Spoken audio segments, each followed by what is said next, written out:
بسم اللہ الرحمن الرحیم۔ السلام علیکم۔ دوست نے سوال کیا کہ آپ کی جنات سے متعلق کیا رائے ہے اور آپ ان کے انسانوں میں وارد ہونے اور انسانی زندگی میں کے عمل دخل کے قائل ہیں کیا؟ دیکھیے، سورہ ہجر آیت 27 میں صراحت کی گئی ہے کہ جن انسان سے پہلے پیدا کیے گئے تھے۔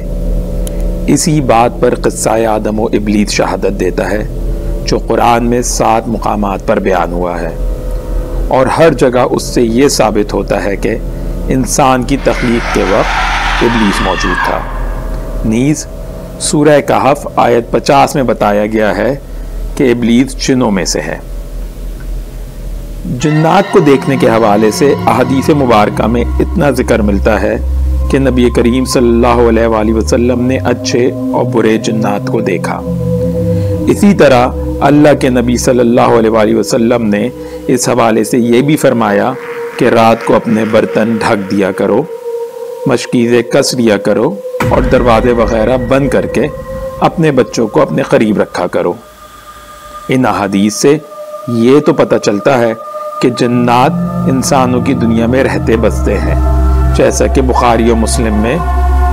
سیدنا عبداللہ بن عباس کی روایت ہے کہ رسول اللہ صلی اللہ علیہ وآلہ وسلم اپنے چند اصحاب کے ساتھ بازار عکاظ تشریف لے جا رہے تھے۔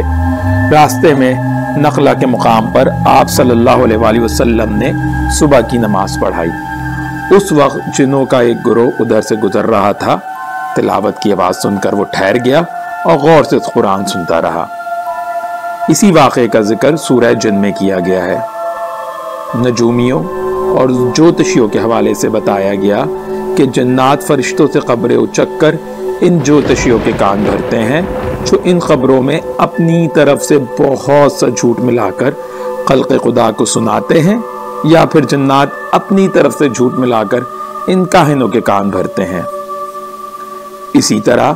احادیث میں یہ ذکر بھی ملتا ہے کہ ہڈیاں اور جانوروں کا گوبر جنات کی غذا ہیں۔ اس سب سے پتہ چلتا ہے کہ شاید ان جوتشیوں یا نجومیوں وغیرہ کا جنات سے کسی قسم کا تعلق قائم ہو سکتا ہے تاکہ وہ اس کے ذریعے خلق خدا کو بیوقوف بنائیں اور اپنی کمائی کریں۔ لہٰذا ایک مسلمان کو بہرحال اس سب سے دور رہنا چاہیے کہ غیب کا حقیقی علم صرف مالک کائنات یعنی اللہ تعالیٰ کے پاس ہے۔ اس کے علاوہ حدیث سے یہ بھی پتہ چلتا ہے کہ جن انسانوں اور جانوروں کی شکل میں بھید بدل سکتے ہیں، جیسا کہ جنگ بدر کے دن شیطان سراقہ بن مالک کی شکل میں آیا تھا اور مشرکین سے مدد کا وعدہ کیا تھا، جیسے کہ سورہ الانفال میں آتا ہے، ذرا خیال کرو اس وقت کا جبکہ شیطان نے ان لوگوں کے کرتوت ان کی نگاہوں میں خوشنما بنا کر دکھائے تھے اور ان سے کہا تھا کہ آج کوئی تم پر غالب نہیں آ سکتا اور یہ کہ میں تمہارے ساتھ ہوں۔ لیکن جب اس نے آسمانی مدد اترتے دیکھی تو الٹے پیر بھاگا، جس پر حارث بن ہشام جو کہ اسے سراقہ ہی سمجھ رہا تھا نے اس کو پکڑ لیا، جس پر اس نے حارث کے سینے پر ایک مکہ مارا جس سے وہ گر گیا اور ابلیس بھاگ نکلا۔ مشرکین نے اسے بھاگتے دیکھا تو بولے، سراقہ کہاں جا رہے ہو؟ سورہ انفال میں آتا ہے کہ اس پر اس نے کہا، مگر جب دونوں گروہوں کا آمنا سامنا ہوا تو الٹے پاؤں پھر گیا اور کہنے لگا کہ میرا تمہارا ساتھ نہیں ہے، میں وہ کچھ دیکھ رہا ہوں جو تم لوگ نہیں دیکھتے، مجھے خدا سے ڈر لگتا ہے اور خدا بڑی سخت سزا دینے والا ہے۔ اسی طرح سے جب قریش مکہ دارالندوہ میں بیٹھ کے نبی کریم صلی اللہ علیہ وآلہ وسلم کے خلاف میٹنگ کر رہے تھے تو تب شیطان ایک نجدی بھڈے کی شکل میں آیا اور قریش کو نبی کریم صلی اللہ علیہ وآلہ وسلم کے قتل کی راہ سجائی۔ اسی طرح سے صحیح بخاری میں سیدنا ابو ہریرہ رضی اللہ تعالیٰ عنہ کا مشہور واقعہ ہے کہ ایک جن انسان کی شکل میں 3 راتوں تک مسلسل مسجد نبوی آتا رہا مال غنیمت چوری کرنے کے لیے، اور ہر رات ابو ہریرہ رضی اللہ تعالیٰ عنہ اس کو پکڑ کر ستون سے باندھ دیتے اور وہ معافی مانگ کر چھوٹ جاتا۔ لیکن تیسری رات جب ابو ہریرہ نے اس کو نہیں چھوڑا تو اس نے ان کو آیت الکرسی کی فضیلت بتا کر چھٹکارا پایا۔ اسی طرح سے نبی کریم صلی اللہ علیہ وآلہ وسلم سے جنوں کا سانپوں کی شکل میں آنا بھی ثابت ہے۔ لیکن بعض روایات جن کی استنادی حیثیت کا ہمیں علم نہیں ہو سکا، ان میں آتا ہے کہ نبی کریم صلی اللہ علیہ وسلم اور عمر رضی اللہ تعالیٰ عنہ نے فرمایا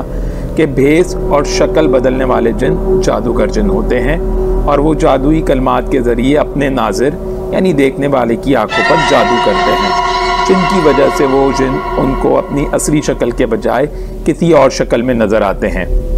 جیسے موسیٰ علیہ السلام کو فرعون کے دربار میں جادو کے اثر سے رسیاں حرکت کرتے ہوئے صاف خیال ہوئی تھی۔ اسی بنا پر قاضی ابو یعلا اور قاضی ابو بکر ابن ابی دنیا وغیرہ کا کہنا ہے کہ جو یہ کہا جاتا ہے کہ جنوں میں دوسری شکل اختیار کرنے کی صلاحیت ہے،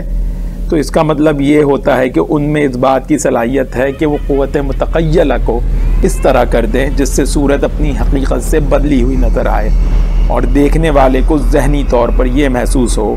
کہ وہ جس چیز کو دیکھ رہا ہے وہ بیز بدلہ جن ہے، حالانکہ یہ محض خیال و اعتقاد ہے۔ یہ بات کہ کوئی حقیقت میں اپنی شکل سے دوسری شکل میں بدل جائے محال ہے، واللہ اعلم۔ نبی کریم صلی اللہ علیہ وآلہ وسلم کی حدیث سے یہ بات بھی ثابت ہے کہ جن سانپوں کی شکل میں انسانوں کے گھر میں ہو سکتے ہیں،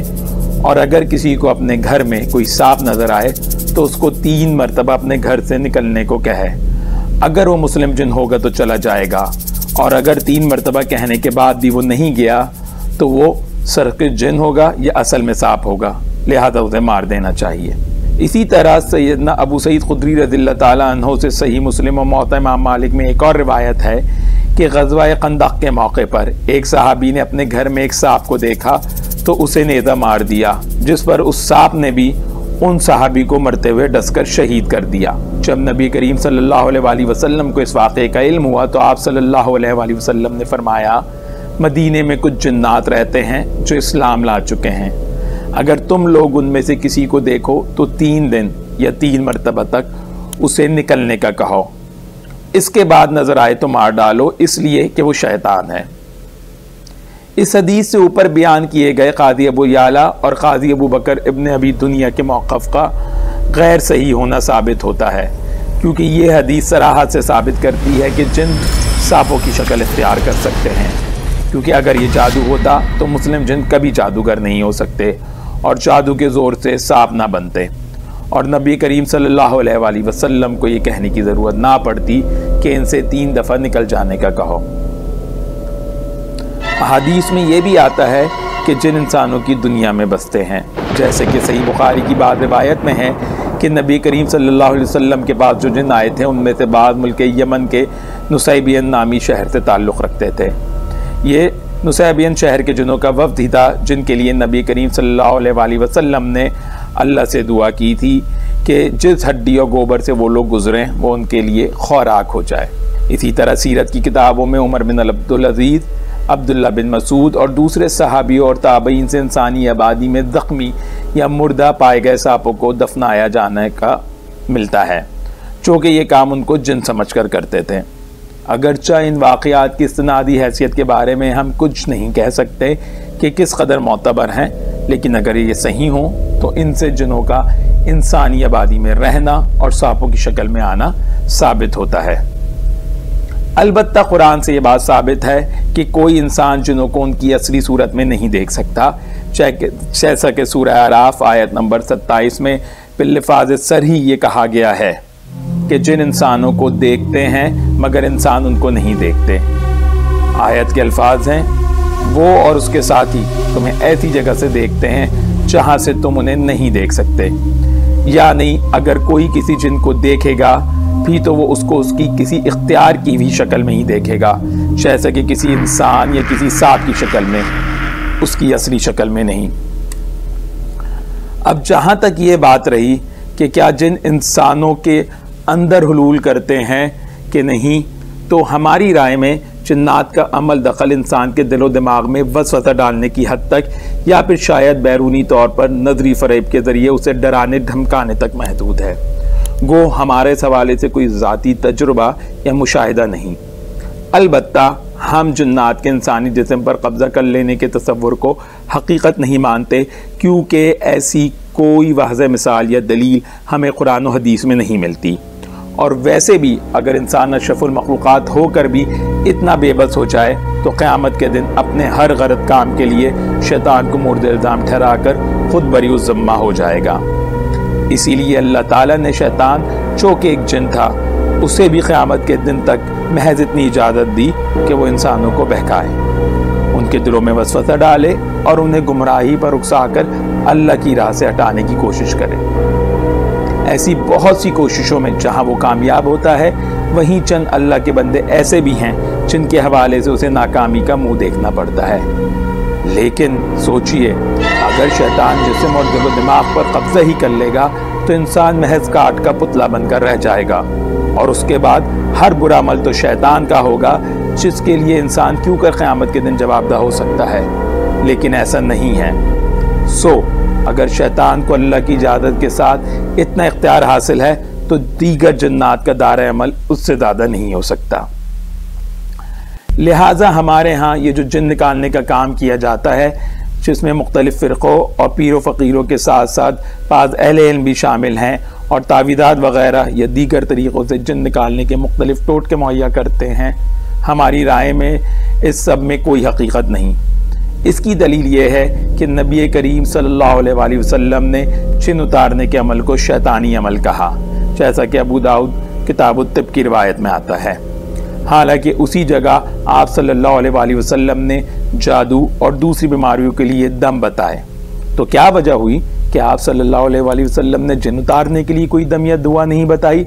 جو کہ اس بات کو ثابت کرتی ہے کہ جن کسی انسان میں حلول نہیں کرتے، ورنہ نبی کریم صلی اللہ علیہ وآلہ وسلم جادو کی طرح جن اتارنے کا بھی کوئی عمل بتاتے ہیں۔ جنات کے انسانوں میں نہ داخل ہو سکنے کے موقف کے سید مودودی، مفتی محمد عبدو اور شیخ یوسف القرداوی وغیرہ جیسے اہل علم بھی قائل تھے۔